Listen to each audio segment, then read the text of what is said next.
Hello and welcome to NDTV. I'm Aditya Raj Kaul. Over the last 2 years, there's been relentless violence and a war between Israel and Hamas. Across Gaza, there are countless lives that have been lost. In many cases, civilians, but Israel claims that most of them have been the Hamas fighters or terrorists. But finally, there is a plan to in fact have a ceasefire, and the first tranche of the Gaza peace plan is already under effect. Will this lead to the end of the war? Will this lead to the end of the violence and the losing of the countless lives that we have seen? Joining me right now is the Palestinian ambassador to India, to New Delhi, Abdullah Abu Shawesh, who is joining us. Thank you very much, Ambassador, for joining us. I want to begin by asking you your first comments on this. Does the Palestinian Authority welcome this move? Is this what you had expected after the 2 years of relentless violence and countless lives being lost? Thank you so much indeed, Aditya, for having me, and many thanks, of course, to the NDTV for at large, of course, for having me. Just two very minor issues. Said that it's a war between Hamas and Israel. No, it's a war launched against the Palestinian people in 1917, November 2nd, when the United Kingdom issued the despicable bill for declaration, despicable, notorious bill for declaration. In this declaration, they pledged our homeland, our ancient homeland, to the Khazarian Jews. So the war was started at that time until today. The other issue, the Israeli claiming that all of them, the 66,000 or 60, we are talking about 67 plus thousand Palestinian, vast majority, according to you and to the Israeli, according to you, what did you copy Israel, is Hamas fighter. It's utterly not true, utterly, totally not true, because the 67,000 Palestinian innocent whom was killed is there, their names is published, their photos, and all of this stuff. Just one name. If Israel could put a finger and to say that this is a Hamas or a Hamas fighter or the other, should this mean that all of them is innocent, beside, of course, the fighter that whom was killed at the hand of Israel from the Hamas fighter, which means that we are talking about 100,000 at least of the Palestinian whom was killed. 67,000 of them is utterly, purely civilians not belonging to Hamas. The other issue, yes, we are endorsed and President Abbas, loud and clear, cluster clear, our written position. We are with any decent, honest effort that will do the following: put an end to the ongoing carnage, ongoing textbook genocide. And when we say genocide, this is not our word, this is the United Nations, this is Amnesty, this is even Israeli watchdog whom declared that it's genocide.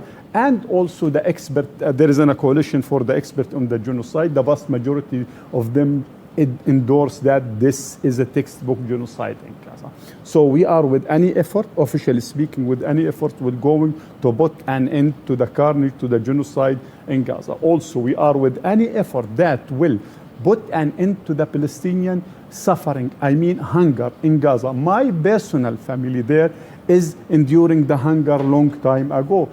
Everyone in Gaza, everyone without no exception, lost between 20 to 30% of his weight. This is the issue. So, officially speaking, utterly we are endorsing Trump comprehensive plan to end the conflict in Gaza. All right, you're welcoming the comprehensive plan to end the violence and the conflict. You're also speaking about the humanitarian aspect and how countless lives were lost and the amputations really happened and the kind of gory visuals that we saw in Gaza. But let me also be a devil's advocate. You know, often in the international media also, and one question that will be asked repeatedly is that what is the guarantee that the Hamas does not resurface and the terror attacks also do not resurface? Because you may say that this is a fight for a very long time, for decades together, but this particular war began on 7th of October, when that terrible terror attack happened in which more than 1,200 people died. And they were people from different faiths, different religions, different ethnicities and different countries. So even after this ceasefire, is there a guarantee that the Hamas will end its violence and terrorism? The question is, if you call Hamas and it is violence or terrorism, what you gonna call the Israeli occupation itself? This is a battle, not a war. The war already started long time ago by your occupier, by your colonizer, when they again issued the despicable, notorious bill for declaration, and I already explained myself. But if you're gonna call Hamas terrorists, and I have no problem, I can go with you with that for sake of argument. Will we going to call what do you gonna call the Israeli occupation itself? If the occupation itself is the utter and the very clear-cut indication or meaning of the terror, what is the meaning of the terror? This is the first. Second, our official position that was refused by Israel itself and the current fugitive from justice, the Israeli Prime Minister Benjamin Netanyahu, our official position that was declared before the recent battle, or the war you're gonna call it, in October 7, we, the Palestinian National Authority, the Palestinian Liberation Organization, and President Abbas, the official position. We look for demilitarized state. When we talk about this two-state solution, also we call for one legitimate security force. Hamas, everyone, there is no room to the militia according to our beliefs, according to our official position. Let me just reveal another, it's not secret, but to tell you another issue. We import the electricity to Gaza from Israel. The one who collect the money from the people, from my family in Gaza, Hamas. The one who pay the bill by force is the Palestinian Authority. And when we discuss this issue with the current Prime Minister, he refused, utterly refused, except to deduct the money that Hamas collected it from the Gazans and we pay it. So the one who funded, the one who cemented, the one who wanted Hamas to be strong and military strong is the current Prime Minister. And it's a declared position before October 7th when he used to say that anyone did not want to see the two-state solution or the Palestinian state, he should maintain Hamas in power. This is his declared position. So that when he did not want to end the war, he used to want to escape the investigation, even the Israeli investigation, internal investigation. This is the position. Again, our legitimate, our very clear-cut issue. There is no room for Hamas, for Fatah, for Popular Front, for any political Palestinian faction to be a militia inside the upcoming state of Palestine. And we have experience in West Bank. There is no room for any political faction, even Fatah, to have a rifle in West Bank. One legitimate security force in West Bank, and we want to apply this in Gaza when we back to United, and we want to apply it even when we have the state. It's fair enough. One concern has been also the future of Gaza. Trump has repeatedly spoken about it. Trump has said that there will be a new reality. Netanyahu has said that there will be a new reality. And there's a new international kind of a coalition led by Saudi that will be perhaps keeping a force out there. Do you welcome that? Do you see that as a conducive measure after the 2 years of war, of the relentless killings that have happened, that this international force can be a game changer for Gaza? The issue is the future of Gaza should not be separated from the future of the state of Palestine, West Bank and East Jerusalem. This is the main issue that our official position. But again, in Mr. Trump's plan, it's a step forward. It's not the entire issue because money is still mixing between peace and his plan. Peace is completely different than what Mr. Trump put on the table. But again, back to Netanyahu and his official position. He declared there is no room for the Palestinian Authority to rule Gaza. Again, just to serve his old and his very old and declared position, there is no room for the two-state solution. We again used to say and will continue to say Gaza future is typical, the same exact future to East Jerusalem and West Bank. There is no future to Gaza alone, and there is no state in Gaza, and there is no state without Gaza. This is our official position and long time ago. All right, Ambassador, let me shift focus a little towards where we are, about India. And you've spoken time and again in the recent times about India, about Indian Prime Minister Narendra Modi. Let me ask you here on NDTV, how do you see Prime Minister Narendra Modi's role, his statements on Palestine that have come time and again, and how do you see India's role in Palestine? You've heard our humanitarian help that has gone out, and I can tell you that I have gone to Palestine in 2015. And I have had a wonderful experience. In Ramallah, I met your leader, Yes. Mahmoud Abbas. I interviewed him. And I've had a very beautiful experience out here communicating with the common people. So how do you see India's role and particular Prime Minister Modi? Okay, because you start by saying His Excellency Narendra Modi, then India. And as a patriot one, of course, His Excellency Narendra Modi, if I tackle the issue from his scale to India, he will not agree on that. Right. So let us back to the second part, which is India. Then, of course, His Excellency, the Prime Minister Narendra Modi. India was with Palestine, mid-1930s, when we launched our revolution, the military revolution, and the resistance against the revolution. It was not military revolution, the revolution at that time. And India have two types of revolution, the peaceful resolution, Mahatma Gandhi, and the great martyr, Bhagat Singh.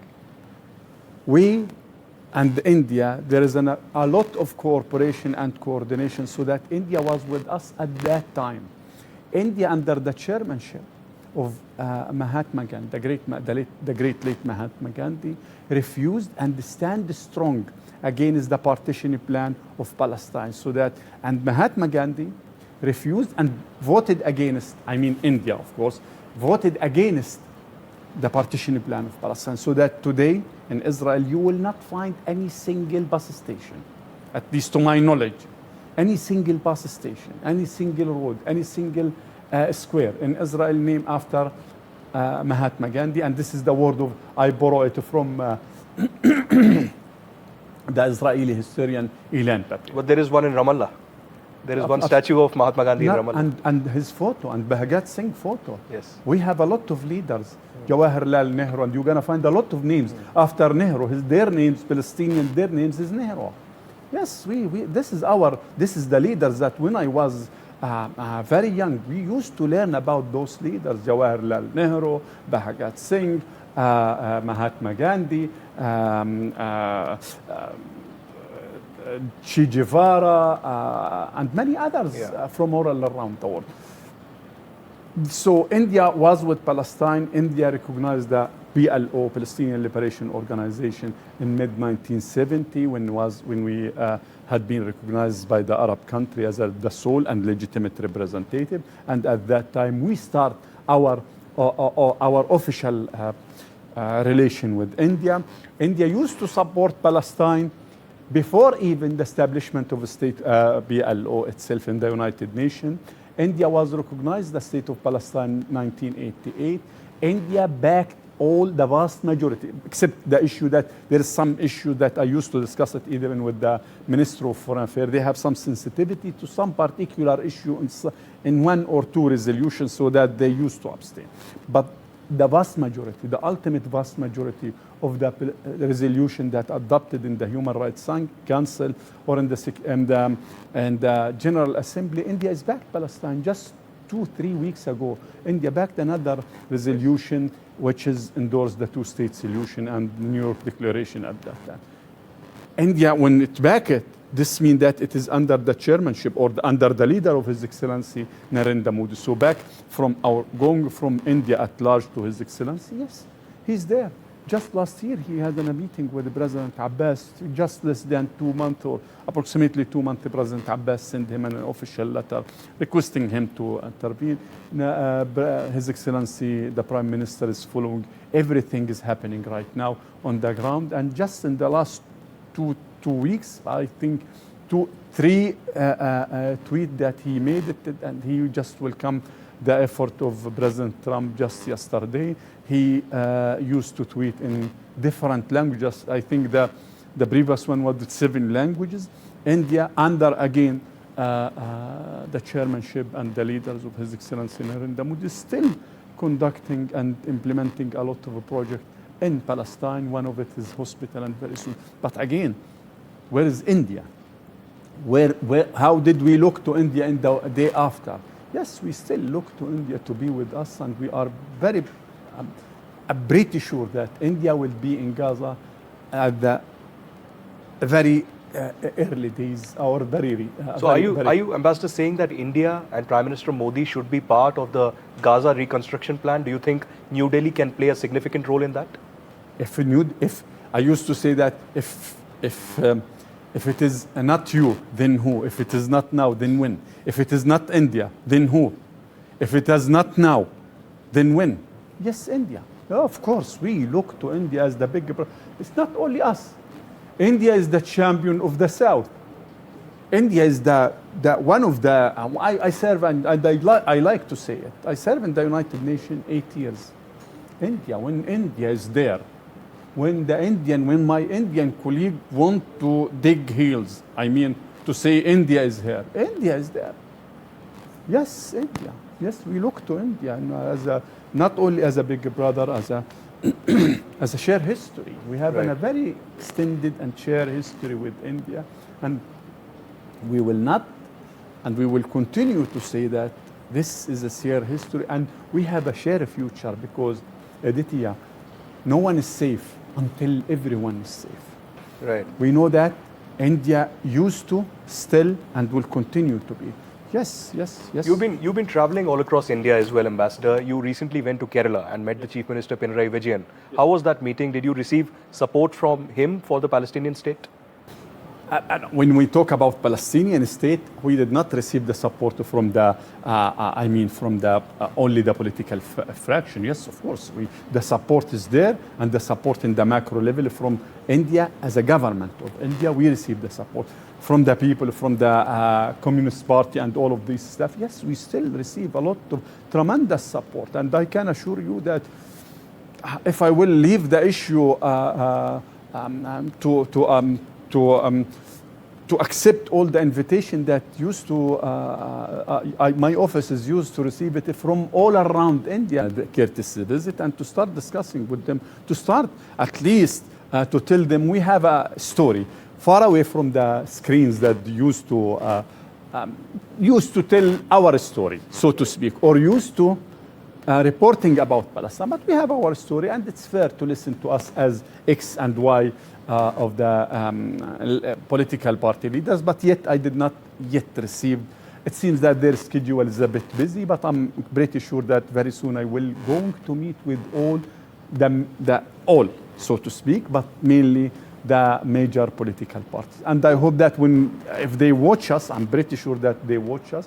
Still, I would like, I look to you all to open your doors. I have something to tell. All right, staying with the political parties, there's been support coming in for Palestine from India's opposition. Sonia Gandhi recently wrote an article in the Hindu which said India's muted voice, its detachment with Palestine. And then Jairam Ramesh, Pawan Khera, the opposition leaders have been commenting. Priyanka Gandhi as well has been supporting Palestine relentlessly. But here in the article, Sonia Gandhi argues that it is appalling that India not only signed a bilateral investment agreement with Israel in New Delhi, but also hosted its highly controversial far-right finance minister, who has invited global condemnation for his repeated incitements of violence against Palestinian communities in the occupied West Bank. This is Sonia Gandhi, the main opposition leader of India, saying. Do you have a problem with India engaging with Israel? No, more than one issue, because you are asking a question. If I did not reply it, or I did not have the efficient time to explain myself. Sure. It's very important. Just to take the very last part of the fanatic, messianic, criminal minister who is visiting worldwide. I'm not pretty sure to say worldwide. Yes, we have our legitimate concern, and when we have our legitimate concern, we used to discuss it openly in a friendly manner with the Ministry of Foreign Affairs. And I can assure you, they used to receive me. There is a lot of legitimate concern for us, like was India towards the Palestinian people, and we have the full right, as not only as ambassador, but as a friend and as a brother with the Indian people, with the Indian government, to discuss it but not in an open manner, in the closed, of course, offices. And we used to do so, and will continue to do so. When it came up, I will not going to mention the X or Y names. This is an internal issue. With all due respect, we will not even go to get close to this internal issue. By the end of the day, India is the largest democracy. And there is, by the end of the, also there is a lot of, I think there is 30 plus political fraction here, political group in India. And every time, every once in a while, you're going to find a lot of, so to speak, differences on the opinion. When it came even to the Palestinian issue, we in Palestine, whether it is India, Egypt, Jordan, anywhere, our cluster clear position long time ago, since we established the PLO, and it became recognized by the Arab and the international, we have only one target in our life, is to the Israeli occupation itself and to be free from the Israeli occupation. We do respect all the political faction that have different opinion. I understand. Ambassador, I'm asking this because my only question is that India's diplomacy with Israel is independent of India's diplomacy with Palestine. And you recently in a video had also said that it's an independent policy and you have nothing difference about it. So could you explain further? This is the third point that I did not yet shed light on it. India, by the end of the day, likewise us, we have a good relation with X and Y country, which might be in opposite or not good relation with India. I will put it like this without naming, of course. But this did not mean that India had the right to tell us, you have the right to have a good relation or bad relation with this. This is how did the multilateralism work. India had a good relation with Israel. Just let me back 3 decades before, when India was starting a new phase with its relation with Israel, they called Yasser Arafat. They invited him.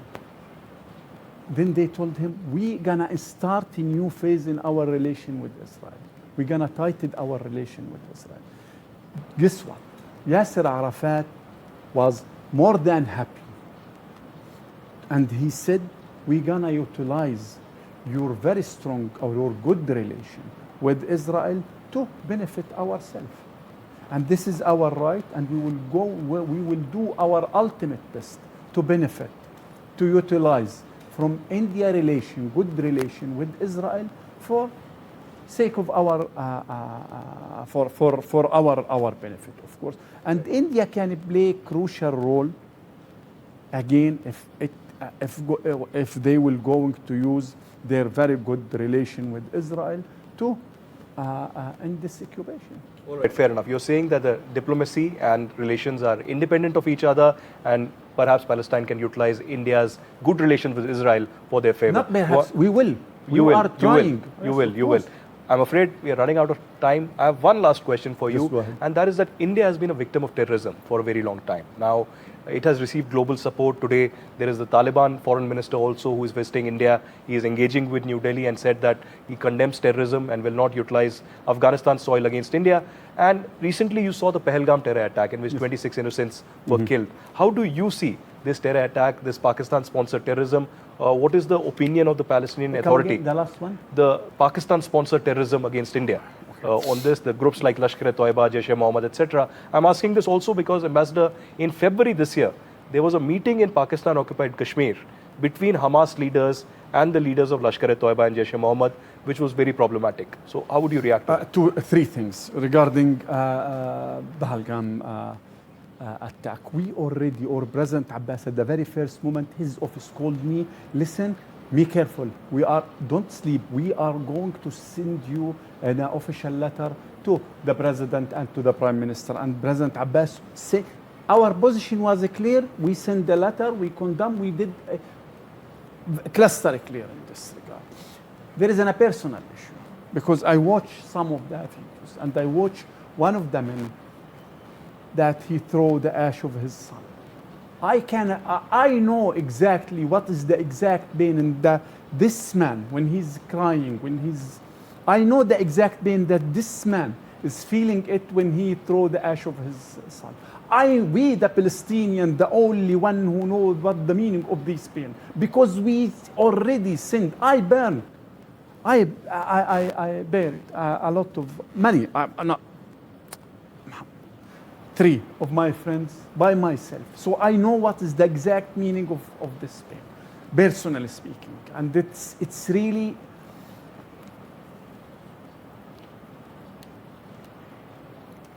regarding the other issue, Hamas is not representing the Palestinian people at all. Utterly not representing the people. It's not Hamas which is representing, not Fatah, not anyone. I will not going to shed light one example, to bring one or two examples from India, whom is endorsing loud and clear the massacres and the killing of the Palestinian people. One of them is used to say also, we have example, we should follow it. This is the right example, Israel. And killing the Palestinian is loud and clear. I'm pretty sure you know what did I mean. But this is not India. Hamas is not Palestine. Fatah is not Palestine. None. There is a clear-cut position for the Palestinians. A legitimate and sole representative for the Palestinian people, the PLO. Our President Abbas, is the one who representing, according to the international law, the Palestinian people. If Hamas conduct a mistake when it came to attend this or that gathering, but anyone say that Hamas harm any single Indian person? Did Hamas issued any single word against India? Did Hamas did so? Absolutely, utterly no. And I can assure you, Hamas cannot, under any circumstance, get to or touch any single country worldwide at all. Again, did Hamas or did any Palestinian conduct any or harm or get close to say any single bad word against India? It did not say anything against India, but it did meet the Pakistani terror groups, and those terror groups have been acting against India relentlessly. Again, this is completely, utterly did not represent us. All right, fair enough. I take your point. I take your point. Yes. I'm running out of time right now, I'm afraid. But thank you so much for coming all the way to the NDTV studios, Ambassador. It was a pleasure speaking to you. Thank you so much.